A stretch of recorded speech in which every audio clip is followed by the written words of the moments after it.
England named Lord Whitworth as her accredited minister in Paris, and the first consul selected General Andreassi for his representative in London. For the first time since the breaking out of our troubles, we were at peace with the whole world. The French Republic was universally acknowledged.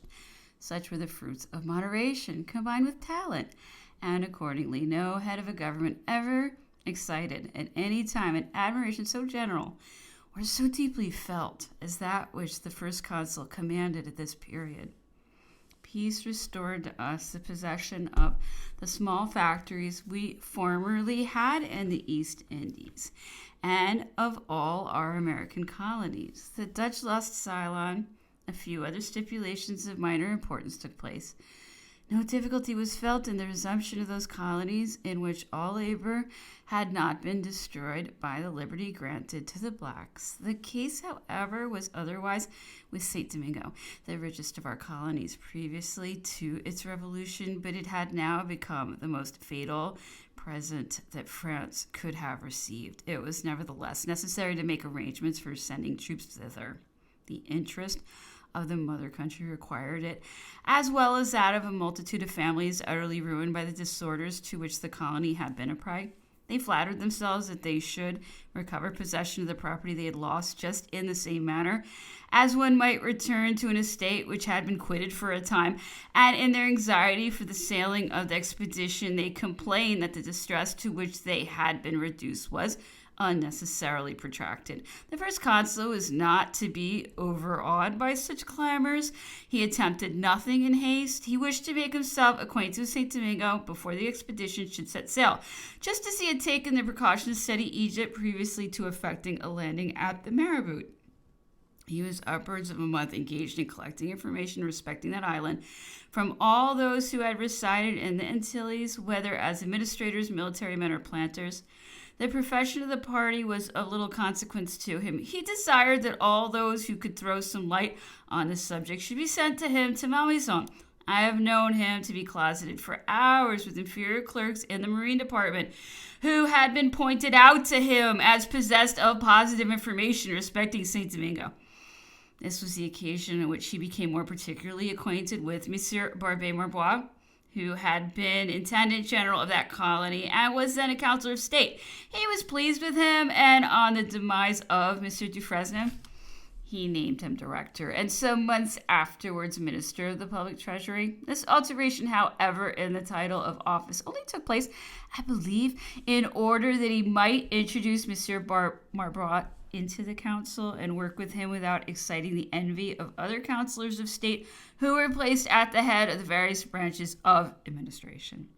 I've already said that the first consul neglected no means of acquiring the information he stood in need of respecting St. Domingo. He was engaged whole days in collecting it and employed part of the night in issuing orders on the subject of the expedition. He had asked of Charles IV the loan of his squadron, which was still in Brest, for the performance of a voyage to St. Domingo previous to its returning to the ports of Spain, and the king had placed it at his disposal. The squadrons which were to have sailed for Egypt from the ports of Rochefort and Toulon were again put in a condition for sea, as well as every ship that had been brought into Brest and Lorient. A great number of transports were also collected, and on board these several ships, not a mere corps of occupation, but a formidable army was embarked. This army contained a great many persons who had expressed a desire of forming part of the expedition.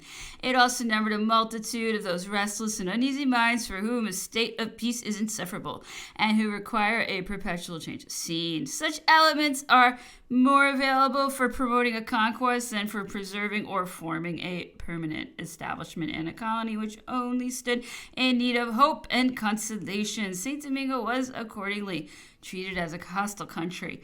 The first consul had sent back to Saint Louverture his two sons, who were completing their education in Paris. He had written a letter to him at the same time, congratulating him on the prosperous state in which he had maintained the colony, announcing that he could no longer return to the level of his fellow citizens, that the government would seize with eagerness the opportunity of proving to him the high sense it entertained of his services, and that it sent back his children as a first indication of its esteem.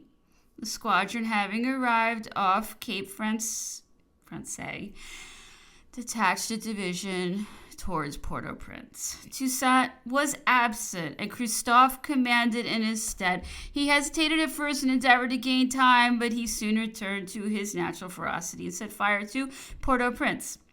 A landing was effected and the town occupied, but the blacks in their retreat spread the conflagration and extended their ravages in all directions. They were closely pursued and shut up in their mountains. Some of them surrendered to us. The remainder persisted in following the fate of Toussaint, under whose orders they sustained a defeat at Crête-à-Pierrot. Feeling himself unable to continue the war, the governor began to treat for terms. General Leclerc granted him peace and personal security. The black troops enlisted in our ranks, and the country submitted to the laws of the mother country. This transaction, which so happily terminated the struggle, afforded a hope of seeing the colony resume its former flourishing attitude. Unfortunately, General Leclerc, who was really a clever man, had not illustrated his name by any success calculated to command respect. He was unable to effect a prompt and absolute obedience, and the expedition failed. His general officers chose rather to attend to their own interests than to the glory of their chief. All restraint or discipline was at an end. To crown all other evils, Leclerc was attacked with the yellow fever, which carried him off before he had an opportunity of justifying the first consul's choice. The disease, which had spread amongst a part of the troops, continued its ravages. The reinforcements daily arriving from the ports of France and Italy were inadequate to fill up the vacancies which it occasioned in our ranks. Whole regiments fell victims to it in the space of 1 week after their landing. The first consul was deeply afflicted at this misfortune. He sent forth those whom he knew to have long resided in St. Domingo, but obtained no information that could enable him to avert the results of which he now had a foreboding. He could not understand why the colonial administration and that of the army had neglected taking measures for preserving the troops from a contagion, the effects of which were well known. Still less could he account for the circumstance of the troops which he'd sent out having been instantly landed and brought into contact with those attacked by the epidemical disease. The island of Tortuga and the mountains offered numberless means of preserving them uninjured until the arrival of the ordinary period at which the malady disappears. The simplest sanitary precautions were omitted. The army was left in places where the fever was carrying off 1/10 of its numbers. Its destruction bore witness to the guilty indifference of those who were but too much accustomed to consider soldiers as mere instruments of their own advancement. The hopes of the blacks began to revive when they beheld the dreadful consumption of human beings. Their troops had escaped the rage of so cruel a scourge. They were more numerous than the whites, and resolved to raise anew the standard of revolt. General Leclerc was still alive at this time, and at the head of the army he obtained intelligence of their plots and determined to do what he ought to have done in the early part of the peace, whilst guaranteeing to the Negro army the ranks and honors they had acquired. The first consul had summoned their principal leaders to France, well aware that he who has once sipped the cup of power will not easily submit to act a secondary part. He had therefore instructed his brother-in-law to send the black generals to Europe. Leclerc, deceived by their protestations of fidelity, omitted to do so, and had soon cause to repent his neglect. The mountains were becoming the depositories for arms and provisions. The troops evinced a restless spirit. Everything portended an explosion. Had not Toussaint's correspondence fallen into the power of Leclerc, those preparations, that state of anxiety would have been sufficient to raise his suspicions against him. Toussaint, who had formerly belonged to M. Galifet's plantation, independently of that acuteness which is a characteristic feature of blacks, had been gifted by nature with a sound judgment and a strength of mind which are seldom found combined in one person. He had listened to the imprudent dissertations of the planters and read with avidity all writings that adverted to slavery or liberty. His imagination was kindled at the perusal of Raynal. He had indelibly impressed on his memory the chapter in which this philosopher, after picturing the degradation of blacks, announced that a noble-minded Negro will one day appear who will break the fetters that enchain his race and take signal revenge for the outrages inflicted upon it by whites. He fancied the part to be cut out for himself, bestowed all his attention on conciliating the affections of his fellow countrymen, and shortly acquired an unbounded ascendancy over them. This formidable man held in his hands every thread of the general movement which was in preparation. Leclerc determined to anticipate him and caused him to be arrested. It has been contended that more wisdom would have been shown in taking advantage of his experience, that the shown in taking advantage the difference between a Negro and a white, between men who, in different hemispheres, had raised themselves to the pinnacle of power by means of revolutions, was a question in which vanity alone was concerned, that the color of the chief was a matter of little importance so long as he had the talent of making the colony flourish.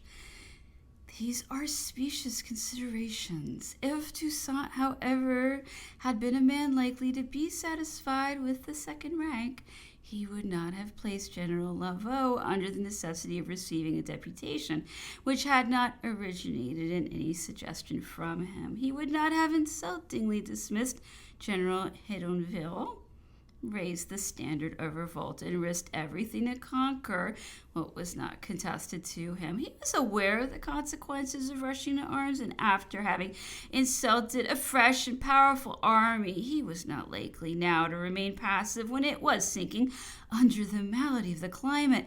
Toussaint was playing his game whilst preparing to take advantage of our misfortunes.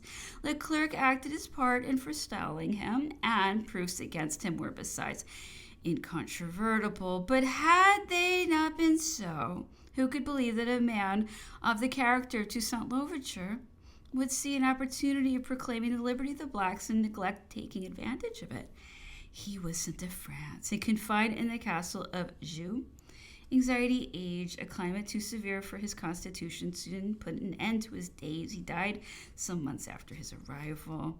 The most absurd reports were sedulously propagated respecting that event. Whilst young and vigorous Frenchmen were perishing by thousands in St. Domingo, it appeared unlikely that an old man, driven from the summit of power and removed to a distance of 2,000 leagues from the climate in which he had lived, should end his days according to the course of nature in the fort in which he had been confined. It was hoped that the repose of the colony had been secured by Toussaint's removal. Quite the contrary. His abduction spread the alarm among the black chiefs. The white troops were not in a condition to keep the field. The blacks were fresh and in all their strength. Fortune was declaring for them. They threw up the mask and retreated one after the other to the mountains. The yellow fever continued to spread its ravages in our ranks.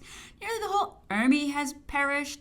Desertion became general. We had only a few Negro soldiers left us. The blacks were on the point of bearing down upon us, and hostilities were about to begin again when Leclerc died. He was succeeded by General Rochambeau, who was next in seniority, a man of tried courage, but the least qualified for the command in the then state of the colony. There was wanted a man of a mild and conciliatory disposition, whereas Rochambeau was only known by his harshness of conduct. Leclerc, when at the head of a powerful army, had preferred the course of negotiations to that of hostilities. His successor adopted a contrary system. Although possessed of a mere skeleton of an army, he pretended to put down the insurrections by force of arms and displayed a severity which bordered on madness. Since veracity is the bounden duty of a writer, I will state all that I afterwards learned of those events and of the indignation felt by the first consul when he heard of the deep stains that had tarnished the glory of his arms.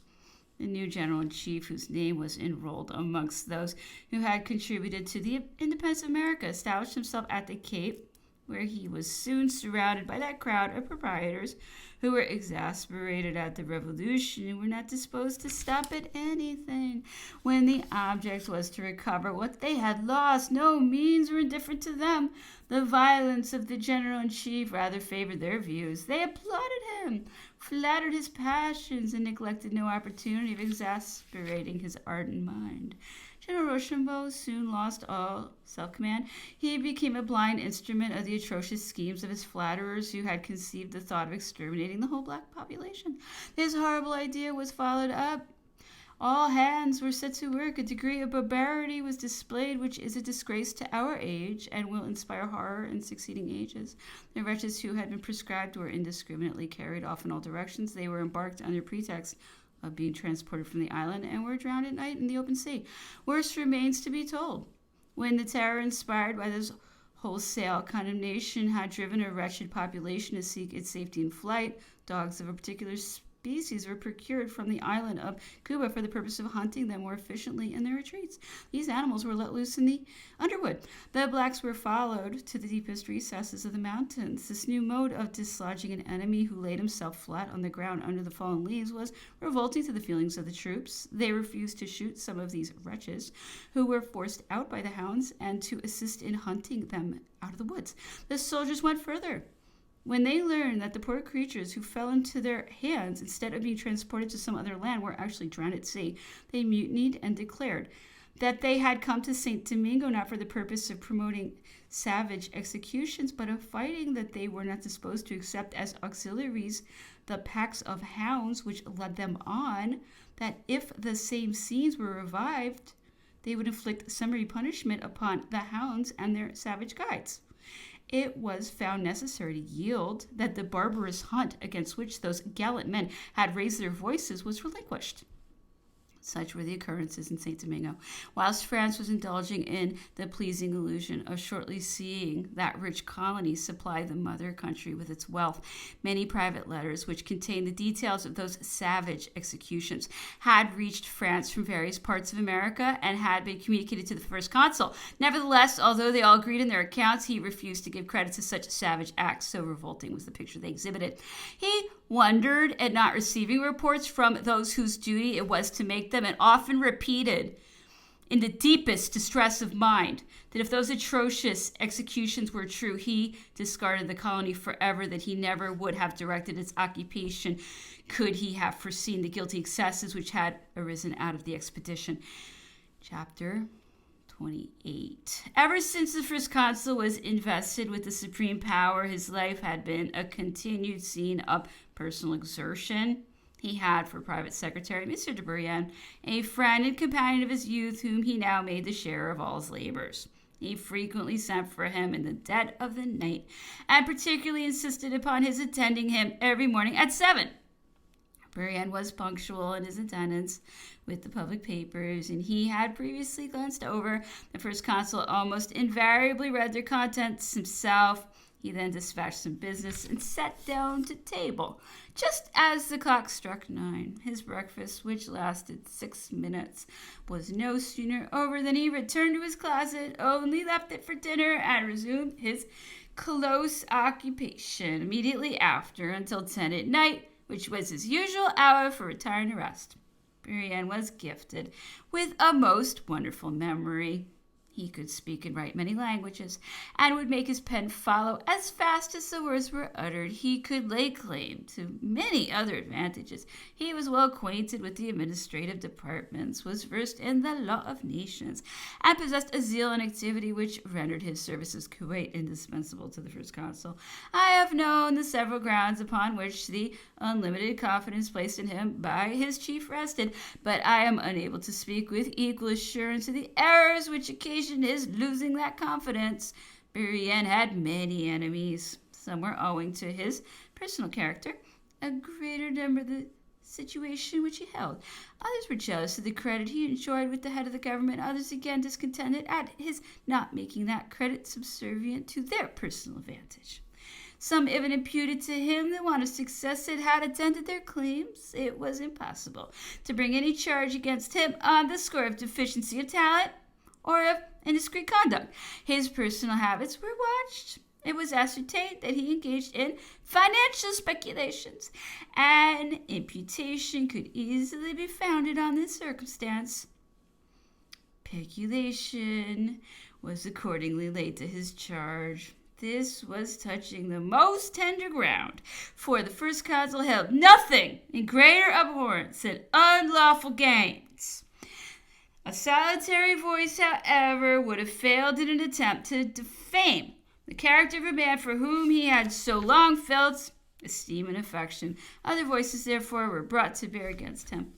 Whether the accusations were well-founded or otherwise, it is beyond a doubt that all means were resorted to for bringing them to the knowledge of the first consul. The most effectual course that suggested itself was the opening a correspondence either with the accused party direct or with those with whom it was felt indispensable to bring him into contact. This correspondence was carried on in a mysterious manner and related to the financial operations that had formed the grounds of a charge against him. Thus it is that, on more than one occasion, the very channels intended for conveying truth to the knowledge of a sovereign have been made available to the purpose of communicating false intelligence to him.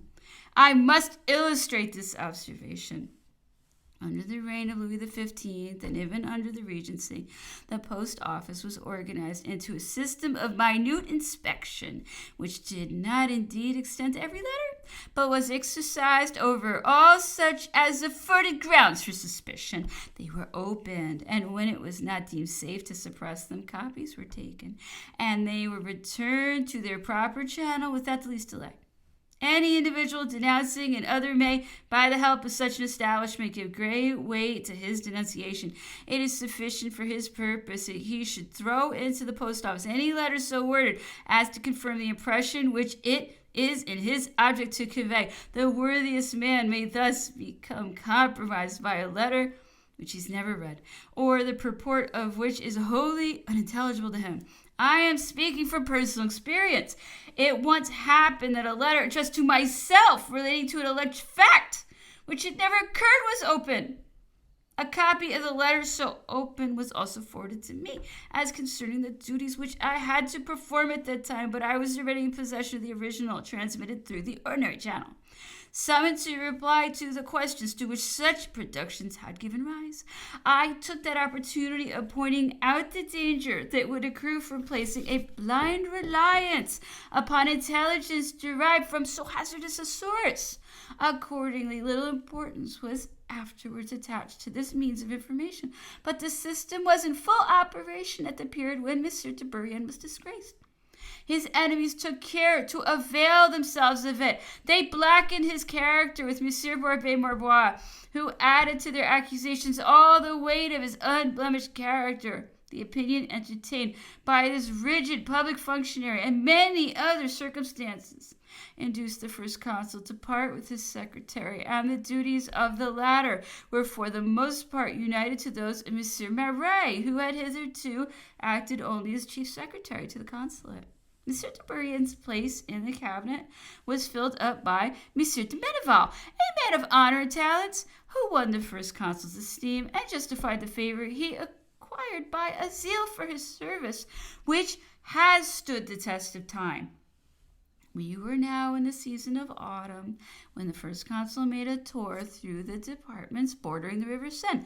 He started from St. Cloud, crossed the department of the Eure, went over the field of the Battle of Ivry, and proceeded to Evreux, Louviers, and Rouen, which latter place he entered by the Pont de l'Arche.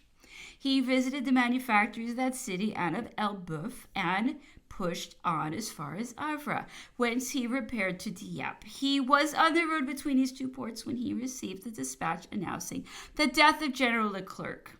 It also apprised him of the approaching arrival of his sister Pauline, who had sailed with her only son on board the ship of war which conveyed home the remains of her husband. This intelligence made a painful impression upon his mind. He returned to Paris sooner than he had intended, taking the road of Neuchâtel, Beauvais, and Gisors, and was greeted everywhere with the loudest acclamations.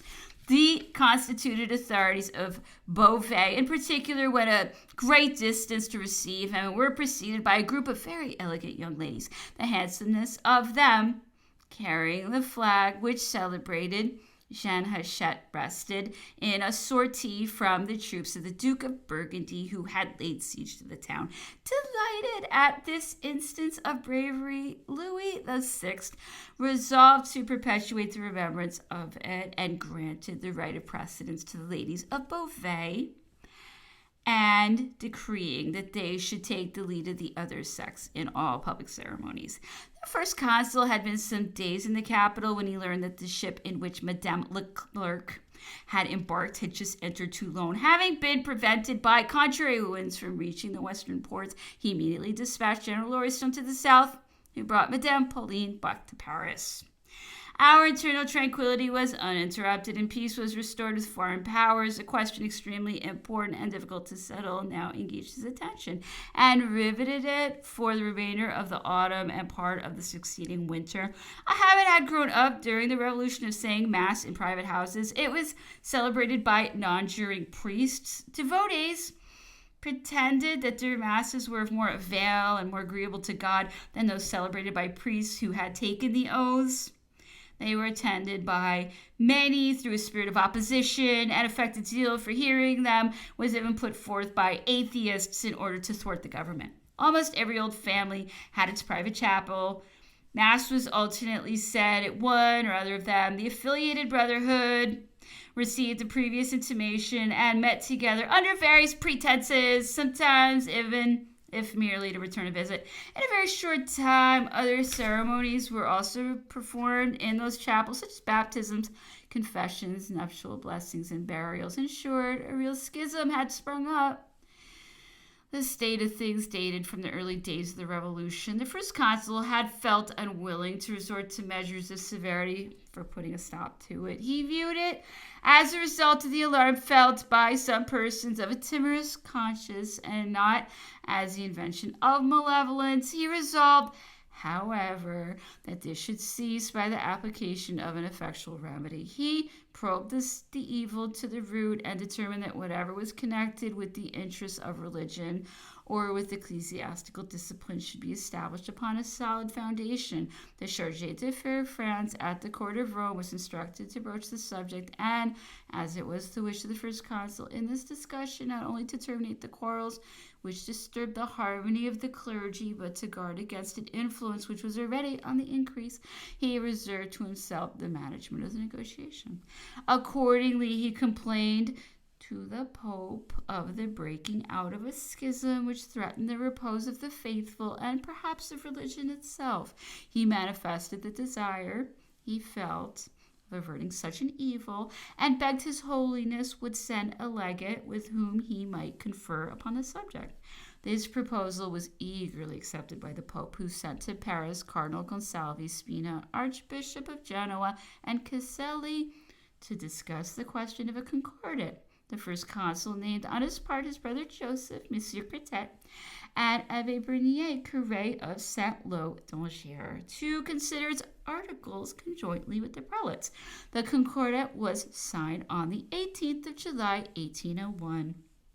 The clergy became in France, in consequence of that act, a branch of the administration, which was governed by Monsieur Portalis the Elder, who was appointed by the first consul to the place of minister of public worship. The Pope sent to Paris as his legate in the course of the following year the venerable Cardinal Caperat, who completed the work begun by his predecessors. The reconciliation of France with the Church was another triumph for the first consul, who thereby secured the favor of all devotees. It was productive of the further advantage to him of causing the suppression of all that parade of the celebration of the divine offices in private houses. The faithful returned to the churches, which he had ordered to be thrown open, and the priests of different opinions in orthodox matters felt no objection to officiate in them. The Pope enjoined the same discipline to non-juring clergymen as to those who had taken the oaths. He summoned the absent bishops to return immediately to their dioceses or to send in their resignations. A few obeyed the mandate. Those who resisted were replaced. The first consul determined to celebrate the reconciliation of France with the church, and a splendid ceremony accordingly took place at Notre Dame. At the time of the first consul's accession, that metropolitan church was in a most deplorable condition. It had been stripped of its marble and ornaments. Everything had been plundered or sold. This was not all. The edifice had been divided into sections, forming a series of storehouses, which had been let go to the highest bidder. The first consul put a stop to such odious profanation. He repaired the cathedral, had fresh altars and tables substituted for those which Jacobinical rage had broken down, and accompanied by all the members of the government, he assisted at the ceremony of its inauguration. This conduct, which was praiseworthy in itself, and promoted the interests of his policy as well as of religion, increased his popularity on the one hand, but created an explosion of discontent on the other. The first consul had on several occasions urged Monsieur de Talleyrand to return to holy orders. He pointed out to him that such a course would be more becoming his age and high birth, and promised that he should be made a cardinal, thus raising him to a part with Richelieu and giving additional luster to his administration. However little was the vocation of Monsieur de Talleyrand for the church, he nevertheless took the proposal into serious consideration, but such was his weakness of character that a woman who had acquired an ascendancy over his mind by doing the honors of his house completely paralyzed the direct influence exercised over him by the chief of the state. She set so many springs in motion to protect herself from a dismissal, which must have been the immediate consequence of Monsieur de Talleyrand's return to the prelacy, that she eventually prevailed upon him to marry her and bore a conspicuous character afterwards, not at the Tuileries, but in the midst of the representatives of all the courts of Europe under the title of Princess of Benevento. On the occasion, the first consul carried his condescension so far as to solicit from the Pope a brief to secularize Monsieur de Talleyrand and permission for him to marry. He particularly yielded in this to Madame Bonaparte's entreaties. Chapter 29. I have stated that the ceremony at Notre Dame had created an explosion of discontent. It remains for me to relate what effects it produced. Envious, mischief-making, and for the most part narrow-minded men who claimed, however, the right to decide upon matters they did not understand, were busy in stirring up the people. They narrowly watched the proceedings of government, criticized its acts in the most bitter language, imputed views to it which were the offspring of their own imaginations, and protested their readiness to encounter death at the shrine of liberty and danger, unable or unwilling as they were to penetrate the real intentions of the head of state. They attributed such to him as squared with the objects they had in view. The first consul, they said, was resolved to restore the clergy to the condition in which the revolution had found them. It was never too soon to oppose such a nefarious attempt. All arms, all means were indifferent. Any course of proceeding was justifiable which would avert the storm. Such conduct was not confined to mere talking. The mode of resistance to be adopted was taken into consideration. Their proceedings were altogether treasonable. These census meetings, which became alarming from the very madness of those who composed them, were headed by General Bernadotte, who at this period held the command of the Western Army. Though nearly allied to the Bonaparte family, he had often attended the meetings in which the mode of getting rid of the first consul had come under discussion. It is fair to acknowledge that he always opposed any attempt being made upon his life, but he advised his being forcibly carried off, a course which must necessarily have been attended with such a result. Every other member was for putting him to death. The first consul, whose preservation was indispensable to France at this time, was soon apprised of those meetings and of the bad spirit which animated them. But he was so much steeled against fear that he merely sent to a distance from Paris the madmen who attended them. With respect to Bernadotte, he was ordered to return to his army. One general in particular, who was at that time lost in the crowd of commanding officers, was on terms of close intimacy with one of the most violent amongst those who felt the effects of this measure. The first consul, he was originally a soldier in the service of Spain, clandestinely forsook it to return to France, where the revolution had just broken out.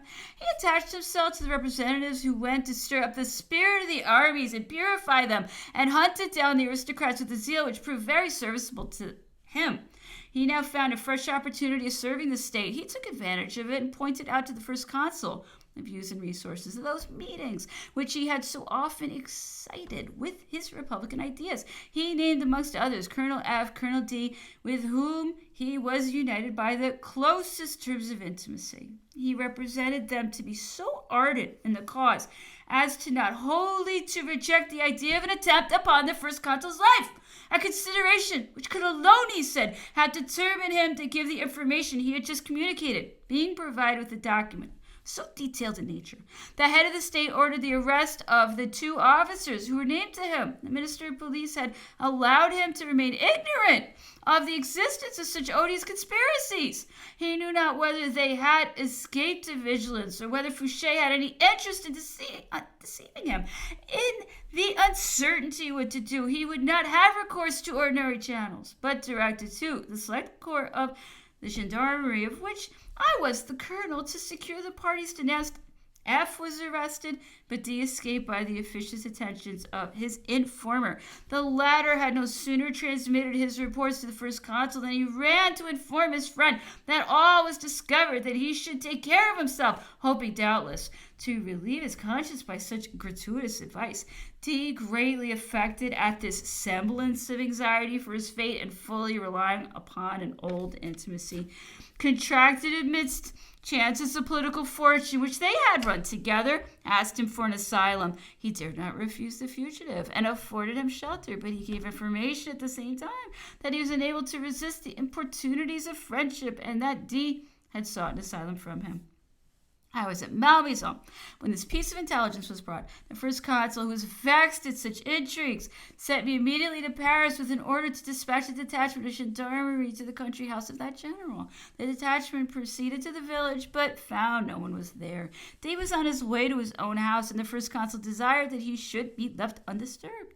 The sudden appearance of the gendarmes at the house of the general, whose conduct appeared to be guided on the occasion by his zeal for the service of the first consul, was the cause of misunderstanding between him who had provoked the measure and myself, who had received orders to carry it into effect. He complained of the insult offered to him, appealed to his brother officers, wrote to the first consul, and insisted upon obtaining satisfaction at my expense.